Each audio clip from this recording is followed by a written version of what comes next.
when we're doing mogul turns, there's 4 things we do to slow our speed. First thing is we pole plant 90 degrees from the side of our body, and we use that to check our speed. Then, as we come up to the top of the mogul, when we get to the top, pivot the skis 180 degrees. There's a little friction, so it's easy to pivot. The pivot is done by using the same motion you'd use to do this, just with both legs. Then, after you pivot, turn the skis, flatten them as you come down, slide down the backside, edge in to come into the next turn. You can also, more advanced, ski through the trough around the mogul and then use the bank on the backside to slow your speed. When you start, look for small moguls. Pole plant, slide down the backside. Pole plant, slide down the backside. Pole plant, slide down the backside to control your speed. The key thing we want to learn is the sliding motion by pushing the knees out as you go down the hill. As you get better, the slides become shorter and you can link the turns more closely together. In order to flatten your skis going down, you have to push your knees out away from the hill. It's kind of an unusual feeling. So a good drill for that is ski down, turn, slide, slide, slide, edge in, turn, slide, slide, slide, edge in, turn, slide, slide, slide. My daughter, Jen Page, is demonstrating the turn and slide drill.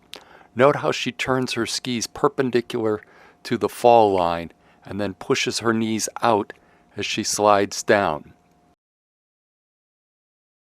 As you practice this, keep your upper body facing down the fall line as much as possible.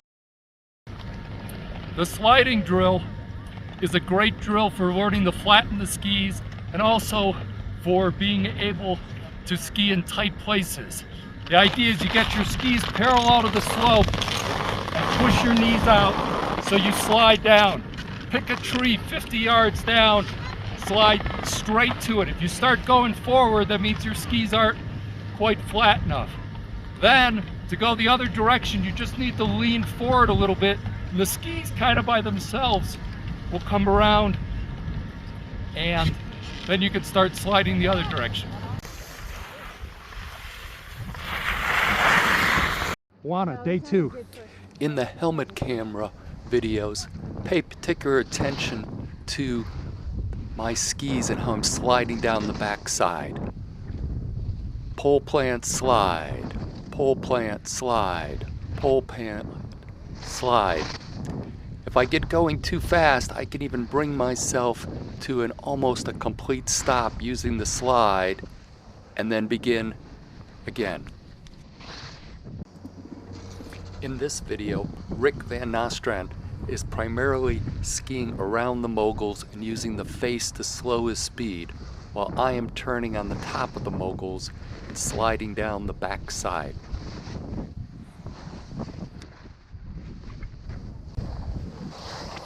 Both Rick and I are doing a number of quick slides to control our speed as we go over these moguls.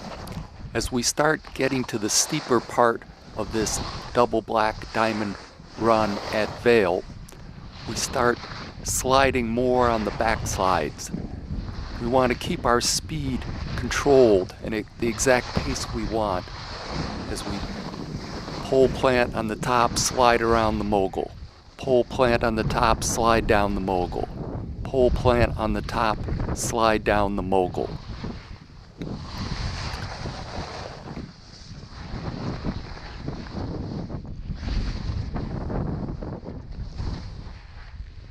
Log shoot, day 6. When skiing the moguls, you always want to be looking 2 or 3 turns ahead. Trust that your skis will complete each turn as you look for the next mogul.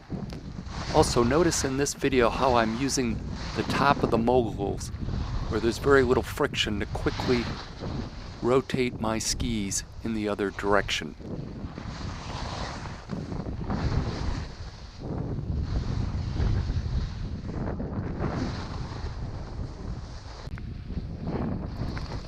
When you are skiing faster, in addition to sliding, you can also use the face of the mogul to slow your speed as you come out of the slide.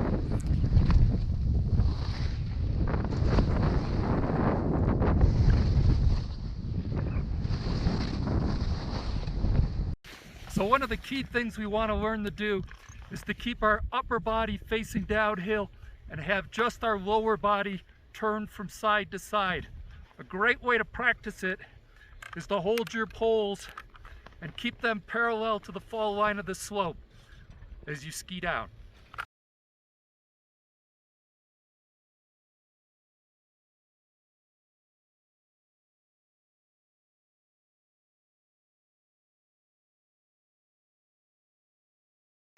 When we're the ski position, we want our arms out like we're hugging a tree, elbows up slightly to round the scapula. This is a much more stable position than having your arms in close. When you get in trouble, think round the scapula, tuck in your core, push forward on your shin bones. This video shows my arms out wide for greater stability as the snow is kind of chowdery.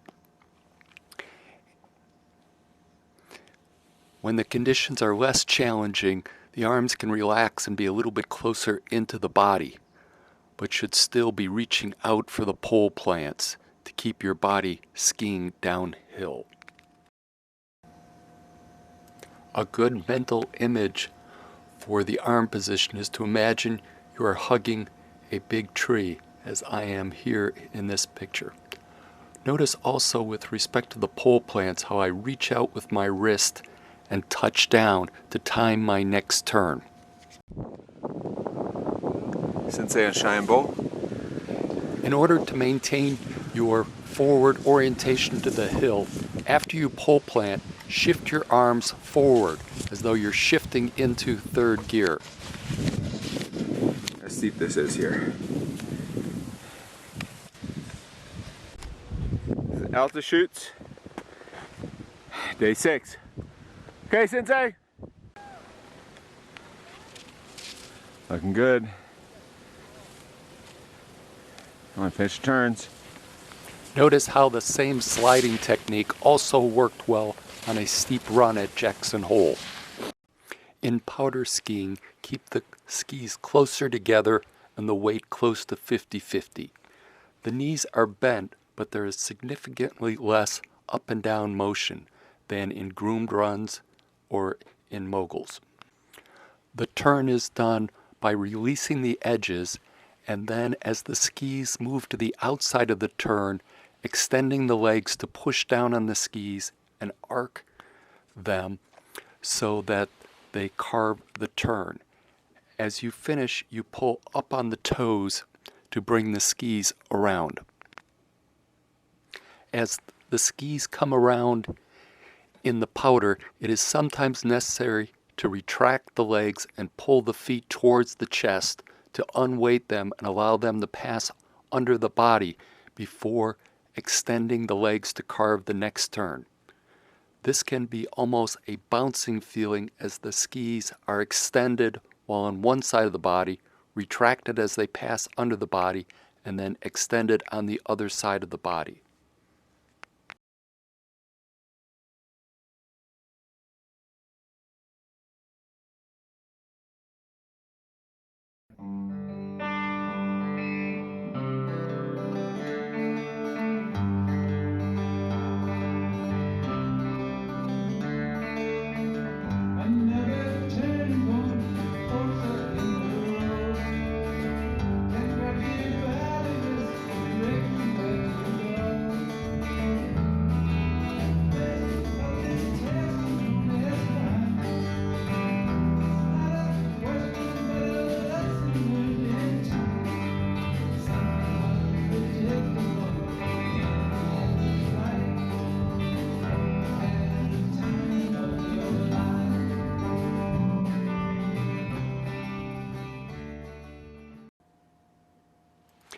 I want to thank my daughter Jen and her husband Alan for help with the Vail instructional videos.